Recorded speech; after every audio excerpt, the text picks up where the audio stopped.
শিশুদের গালে বা মুখে হঠাৎ করে যদি সাদা দাগ দেখা যায় তাহলে আমরা অনেকেই ভয় পেয়ে যাই।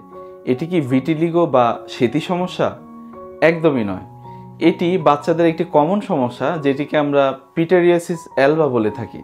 শিশুর ত্বক শুষ্ক থাকলে, ঘন ঘন সাবান ব্যবহার করলে, রোদে অনেকক্ষণ যাবৎ খেলাধুলা করলে স্কিন ব্যারিয়ার নষ্ট হয়ে যায়। তখন মুখে বা শরীরের বিভিন্ন স্থানে এ ধরনের সাদা ফ্যাকাশে দাগ দেখা দেয়।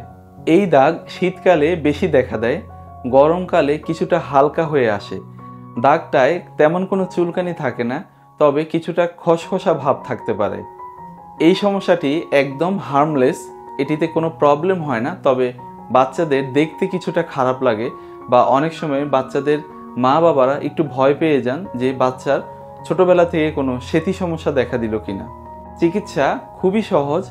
প্রতিদিন একটি ভালো ময়শ্চারাইজার ব্যবহার করুন। রোদে গেলে অবশ্যই সানস্ক্রিন ব্যবহার করবেন। সানস্ক্রিন ব্যবহার না করলে এই সাদা দাগটি আরও বেড়ে যেতে পারে। যদি এই দাগ খুব শুকনো বা একটু লালচে ধরনের হয় তাহলে ডাক্তারগণ অনেক সময় হাইড্রোকর্টিসন 1% ক্রিম বা ক্যালসিনিউরিন ক্রিম ব্যবহার করার পরামর্শ দিয়ে থাকেন। ঘরোয়া কোনো টোটকা জিনিস ব্যবহার করবেন না। পিটারিয়াসিস আলবা হলে ভয় পাওয়ার কিছু নেই।